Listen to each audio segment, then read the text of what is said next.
Good evening, everyone, and welcome to episode 15 of Ask Leah, the Facebook Live where I answer the questions that you have sent me through the week, be they about communication or any other soft skills, because soft is the new hard. Now, there's some really interesting research coming out of America at the moment about the future of the job market and where things are going in terms of the jobs of the future and who's likely to be employed. The really interesting thing that is coming out is that it's not so much the technical skills that are going to be where the employment is in the future. You know, for the last 30, 40, probably even 50 years, but definitely the last 20 to 30, the world has really thrived on people with those really high technical skills, IT, different industries like that. Hi, Cal, nice to see you again, albeit virtually tonight. The interesting thing about the research that's coming out, though, is that in the future, the jobs are going to be centered around soft skills and right side brain thinking. So the artists, creatives, people who are adaptable. You might be thinking, oh, really, Leah? What's this based on? Well, here's the thing. Right brain or soft skill thinking is hard to automate and it's hard to outsource. So into the future, people who are adaptable, people who have strong empathy skills, high emotional intelligence, great at interpersonal relationships and communication, they're going to be the people who are getting a lot of the jobs. You won't be getting the promotions on the back of technical skills anymore. It will be these soft skills coming to the fore. What does all of this mean?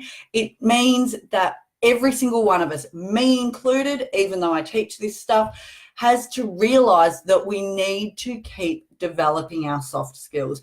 Just as important as going and doing some extra study to upskill in a technical field is putting the effort into things like communication. Now, before I get going in the questions tonight, I've got a couple of good questions, a bit different tonight, a couple of interview-related questions. I just want to make a comment about politics. Now, don't stress, I'm not getting into state election or federal election in terms of a side of politics, although those who know me well know I am very, very passionate about my politics, not for a particular party. I just love politics, and one day I will absolutely throw my hat into the ring. However, my comment tonight is about communication and the behaviour of politicians from all parties at both a state and federal level. It's appalling. Quite frankly, it's appalling. Now, I've been in Parliament House at both state and federal levels before. I've been in there, I've seen it, and I've also seen people dismiss the behaviour at question time and the like as the theatre of politics. Well, I'm here tonight to tell you I call bullshit. The behaviour of the leaders of this country, the leaders in our state and federal politics, is appalling, and to dismiss it as theatre is rubbish. These are the leaders of our country, the people who everyone else is looking up to. If that sort of behaviour is okay for them, what do you think people are doing elsewhere? As a number of people said this week and have in the past on the record, the behaviour of our politicians would not be tolerated in any other workplace in this country. Okay, none. Their behaviour is juvenile, it's embarrassing. The personal attacks, it is rubbish. We deserve and expect more from our leaders. Absolutely, go hard debating issues, go hard debating policy, have disagreements, get really passionate and fired up. That's great, that's politics.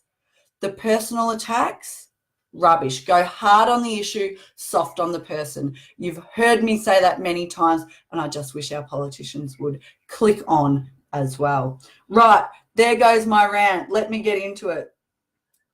The question I had come through this week and at one of my workshops that I ran for local government yesterday had to do with interviews, job interviews. And specifically the question was around how to better answer when you're asked what your weakness is in a job interview, because it is one of the common questions and it does stump a lot of people, you know. So if you had to describe one of your weaknesses, what would your top weakness be? And a lot of people freeze at this question. Unfortunately, a lot of people go either way. They either say, oh, I can't really think of a weakness, which is bad.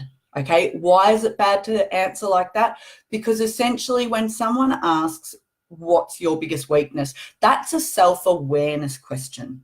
Okay, so it's a self-awareness question because we all have weaknesses, and what they're coming to is, can you admit it?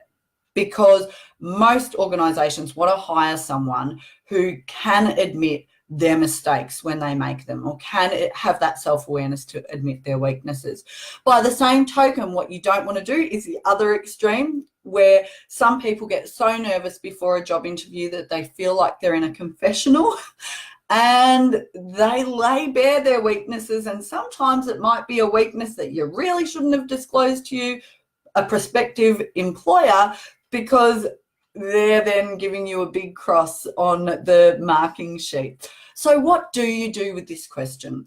Well, for starters, the secret is to think about your answer before a job interview. We know this is quite a common question. So what is your weakness?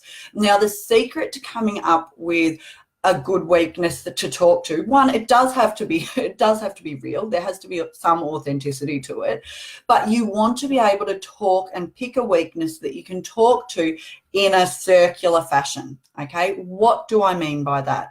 You want to acknowledge the weakness, acknowledge that it's there, that you are aware of it, and then talk through the steps you've taken to address it.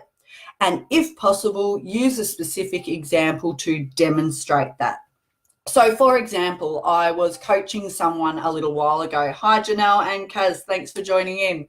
I was coaching someone a little while ago who asked me this question, and we had a chat, and it turned out her weakness was that she really didn't like conflict. She tried to avoid conflict and in the past really struggled with difficult conversations and conflict. So absolutely, that is a weakness. Now, if she just said that in a job interview, if she said, look, my weakness is I don't like conflict and I try to avoid it, chances are she's not getting the job, okay? Because you don't want to be hiring a passive person who can't have a difficult conversation. However, what she then talked through was the steps she'd taken to overcome it. So she was able to answer it by saying, look, in the past, my biggest weakness has been that I have struggled with difficult conversations and I really didn't like conflict and I shied away from conflict. However, I was aware of that and I understand that sometimes difficult conversations are part of a job, particularly when safety is involved. So what I did was I enrolled in an effective communication course. Yes, it was one of mine. She said, I enrolled in an effective communication course off my own back, and I did that in my own time to learn skills and strategies for developing assertiveness. From that training, I now have some great skills and strategies, and even though I still don't like conflict, I am able to have a difficult conversation in an assertive but fair, balanced, reasonable way. For example, in the workplace recently, I saw a colleague who was working at heights without the appropriate safety precautions and scaffolding. You know, in the past, I would have been very uncomfortable to raise that. However, now I understand that safety is more important. So I stopped and I raised it with him and explained that he didn't have the safety measures there. He had a go at me back and said, you know, what do you care? Keep going. I explained that if he didn't come down, I would have to report it to management. He told me to go away. So I then went and reported it to management, and it was uncomfortable. It did result in him having an issue with me for a while. However, I was comfortable with that conversation because I knew safety was the top priority. Now, that's a long-winded way of saying the answer to that question, but essentially it was a clever answer because she ticked a few boxes. One, she acknowledged a weakness, okay? Really important. She had one to talk to, so she's got the self-awareness down pat. Two, she's demonstrated initiative. She's shown that off her own back, she knows this was a weakness, so she went and did something about it with her money, her time. Three, she put it into action. And here's an example demonstrated to show that I have addressed my weakness. And four, probably the smartest thing of all about using that example, it was a safety one. And not only was she demonstrating self-awareness and initiative, but she was demonstrating that safety was her top priority, even if it meant for an uncomfortable conversation. Really clever interview answer while still giving them what is your biggest weakness. The other question that was asked in regard to interviews was what to say at the end when they say, oh, and have you got any questions for us? Now, one person said to me, oh, is that where you ask about money and the pay? And I suggest no. That does not mean you don't ask about money though. I absolutely think you should ask about how much a position is paying, but don't wait for an interview to do it. I do that right, I recommend to people, you do that right at the start. You don't put an application together without knowing the pay range, because it's a lot of work these days. Selection criteria are hard yakka. You don't want to get through all of that, then an interview if you're lucky, to then ask the question about money and find out that the rate that you thought might be similar to a job you've done in the past is actually thousands and thousands of dollars less. And then you think, oh, I really wouldn't have done this. Or worse still, you don't even ask it in the interview and then they offer you the job and you find out at that point. So what I recommend to people to do is, most job ads have a phone number in them saying, for further information, call this person. Now, all the HR people that I have spoken to have told me they are super surprised by how few people call those numbers.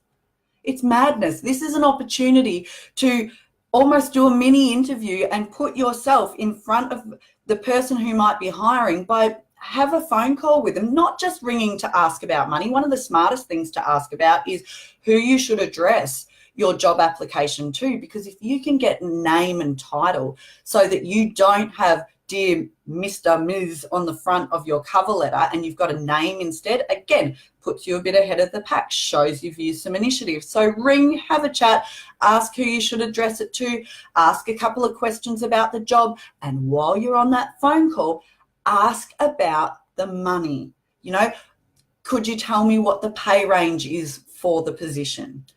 And they might give you the pay range. Now, if you are expecting to come in higher up in the band, that's the point where you might ask, and will the banding or the starting wage be determined based on a person's experience? Why do you ask that? Because they might give you a range, but they might have a rule in that organisation that when you start at the bottom of the band. So you're really polite, you're not aggressive, but you're asking these questions way before you get to interview time, folks, because don't waste your time. So that said, what do you ask at the end of an interview when they say, and do you have any questions for us? A lot of people don't answer because, quite frankly, they've been so petrified of the job interview. They've finally got through it. They just want to get the hell out of there at the end. However, I really encourage you, again, to have done some thinking first before you go into the interview about what a couple of questions might be for them. And some people say to me, but I don't need to know anything about the job. I know everything I need to. Here's the thing, you're not asking things that you need to know. This is your chance to show them that you are interested in the organisation, that you do have that initiative, that you're thinking already about how you can help them and be of benefit to them. Because if they're interviewing multiple people and some people are coming in and almost acting as if they're just ticking a box and don't care if it's this job or any other job, you want to show them that, no, you care about this job. So you've done some research. There's no excuse for not doing research now. You just Google the company. Have a look at their values. Have a look at what projects they've got coming up or major clients they've got coming up. Hi to those who have just joined. And then your question might be something like, what's the priority for this role for the next 6 months? Is there a major project that this position will be focusing on? I see one of your top values is X. Could you explain to me what that looks like in practice in your organisation? Because that's one of my top values too. So I can see that we are probably really aligned. You know, there's so many things you can ask that it's not just about them giving you an answer. It's about you showing that you've done some research, that you really care about this job. Another great one is asking them, what do you love most about working for this company? Because here's the thing that we forget a lot of the time. It's a two-way street. Yes, they're judging who gets the job, but you are making a decision about whether you want to work there. And a job interview can be a great opportunity to get that intel, to get that vibe as to whether you'd be a good fit, because it might be that you get offered the job and you decide not to take it. Okay. So the last question that came in, if no one else has got one that they want to have asked live tonight, had to do with managing nerves. And it wasn't just managing nerves in a job interview, it was when public speaking as well. And any of you who have been to my workshops know I've got a whole swag of tips and advice on how to manage nerves. So I won't go into all of them tonight, but I'll give you a few of them. The first absolute key to managing nerves effectively is to understand what is going on in your body. Because like self-doubt, people who get really nervous often think, oh my gosh, I'm nervous, so I shouldn't do something because I'm so nervous and I'm going to be terrible at it. Here's the thing, nerves are normal. It's a normal physiological reaction to fear. It's our fight or flight response. When we get nervous, when we fear something, whether that fear is real or imagined, our body is flooded with adrenaline and cortisol, the stress hormone, and adrenaline, which gives us that big surge of energy. That's essentially what nerves are. It's energy. So here's what you do. You reframe that feeling of nervousness to energy. Yes, I'm nervous. I might be a bit scared. If it's a job interview, totally normal. Everyone's nervous for a job interview. Why are you nervous? Because you care. You want the job. But it's a surge of energy.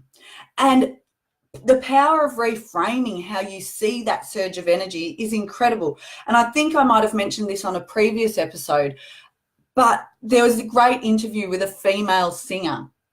Can't remember who it was, but it wasn't Adele, although she hates being on stage as well, apparently. But it was with a female singer who hated being on stage, loved to sing, but hated being on stage and performing live. And they said to her, you know, why is that? And she said, oh, I just get so nervous before I go on stage.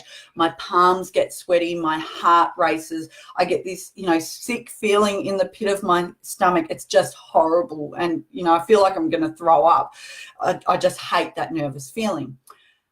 And then some people interviewed Bruce Springsteen. And they said, how do you feel about going on stage? And Bruce Springsteen said, I love it. I love it. I just get so pumped. I get this surge of energy and I just want to go out there and do it. My palms get sweaty. My heart races. I get this feeling in the pit of my stomach. I love it. Same physical reaction. What was going on here was different. The way they framed it. Okay. So it's energy. Shake it off a bit, embrace a bit of Taylor Swift. You know, I always say to people, you see musicians jumping backstage and shaking their hands out before they go on stage. You know, take that slight edge off that surge of nerves that you're getting. If you've got a job interview or a big presentation, go for a walk that morning, do boot camp, whatever exercise it is that you enjoy, even just a walk, but do something physical because you're getting that surge of energy. The other thing to do is ask yourself 3 questions if you battle with nerves. 1, what is the worst that can happen? Go there. Because here's the thing with fear. Our fear of something happening is often worse than the reality of something happening. So go there. What is the worst that could happen if I bugger up this job interview? The worst that could happen is I don't get the job. Okay. So my question then is, do you have any control over whether you get the job anyway? And some people say, well, yes, I do have control because, if I star in the job interview, I'll get the job. No, you won't necessarily. Because here's the thing. Yes, you can control how you perform in the job interview, but you still might not get the job because you have no control over that. And I talk about controlling your controllables a lot. Okay. Success in a job interview is being able to walk out at the end and saying, I did my best and the chips fall where they may. You have no control over whether you get given the job. And a lot of the time people come to me really disappointed. They say, Leah, I really thought I did my best and I still didn't get it. Don't know what's wrong with me. Here's the thing, it's nothing to do with you. A lot of the time it's nothing to do with you. You might have presented yourself, your skills and experience the best you can. Someone else might have had better experience. Someone else might have been what they were looking for, a better fit. This whole thing on soft skills, it's not just your technical skills and abilities that a lot of organizations are looking for now. Are you going to fit in with the culture or the team? What are they looking for? Or the example I gave yesterday, how many times have organizations already had someone earmarked for the job because they've been acting in it for 12 months? You've come in as an outsider not realizing that. You've applied thinking you're in with a shot and really you might not have had a chance. Is it unfair? Well, it can feel that way. So what's the worst that can happen? You don't get the job. Okay, what's the reality if that happens? All right, well, I don't get the job. If I totally balls up the interview, what can I do? Well, I get interview experience. I get exposed to some questions that I can go away and practice. Okay, but what can I control? Okay, I can control me. So the worst that can happen, I don't get the job. The reality, if that happened, well, that sucks, but actually all I can do is control me and do the best I can. So what's the contingency plan? What could I do to minimize the chance of me totally blowing this job interview? Well, I can prepare really well. I can have really clear examples for each selection criteria using that STAR approach: situation, task, action, result. There's some other models that you can use. It's basic, but it's effective because everyone or most are doing behavioural interviews these days where they want a very specific example. Okay, so you can prepare really well. You can manage your nerves as best you can. Okay, you can have a one-pager with the selection criteria and a couple of dot point examples underneath. It is okay to take that into a job interview. Don't take a folder full of pages, as some people tell me they plan to do, because that will make you more flustered, flicking through it all. Okay, a one-pager with your selection criteria, it might be selection criteria 1 and 2 dot points or 3 dot points underneath with the examples and just prompting words so that if you get asked a question that stumps you, you can glance down, get a reminder and go again. Okay, so there's some things you can do as contingencies. The other thing you can do that some people have heard me talk about before is power pose. Not in the job interview, folks, but for anyone who hasn't watched the Amy Cuddy TED Talk, CUDDY, Your Body Can Shape Who You Are. She speaks about, she's a body language expert, works at Harvard Business School. She's studied this stuff for years, and the impact the way you hold your body has, not just on how other people see you, but on your own confidence, is huge. So what does Cuddy suggest? She suggests that you get into a really dominant power posing position, and I'll demonstrate what they are in a second, for just 2 minutes. That's all it takes. Before your job interview, before your presentation. I'm talking in the mirror in the morning when you get up, if you're having that moment of nerves and self-doubt. You get there, I've got this. I know what I'm doing, in a really strong power pose. Or you go and lock yourself in the toilet while you're waiting for the job interview, and you do it there, because here's the thing, when we're waiting for a job interview, what do? we make ourselves smaller. We're sitting at that chair waiting to go in, shoulders hunched or arms crossed, leaning forward, studying our notes. We're in that passive submissive position. Okay, so what's power posing? Let me demonstrate. So it might be the Superman or Wonder Woman pose. So hands on hips, feet shoulder width apart, shoulders back. You might be in front of a mirror. You might just be locked in that toilet cubicle. I've got this. Okay. Athletes tend to do the victory sign. I'm not suggesting you walk into your next meeting or job interview saying, I have arrived. But whatever it is, just a strong shoulders back, okay, feet shoulder width apart, strong pose. Now, I know some of you watching will be like, whoa, Leah's really lost it tonight. Here's the thing. Watch the TED Talk. If it only makes the 1% difference to settle you and give you some confidence, why wouldn't you do it? Now, I have had many people in my workshops who I've presented this to who have said at the end, thanks, Leah, that was great. I'm never going to use that power posing thing, but thanks anyway. And to them, I always say, that's fine. You don't have to use it, but put it in your bag of tricks. Okay, you might use it one day. And I've had at least 4 people, mainly men, who have said to me, I'm never going to use that, Leah. And I've said, yep, that's fine. Who have come up to me after they've been to a workshop or contacted me and said, I was so nervous ahead of that presentation or job interview that I was just like, oh my God, I'm just going to do anything that Leah said. I'll try it all.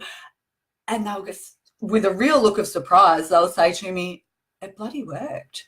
That power posing thing, I felt like a fool. I felt like an idiot for the first few seconds when I'm in the mirror going, oh my God, what are you doing? You've got this, you know your stuff, you've prepared, I've got this.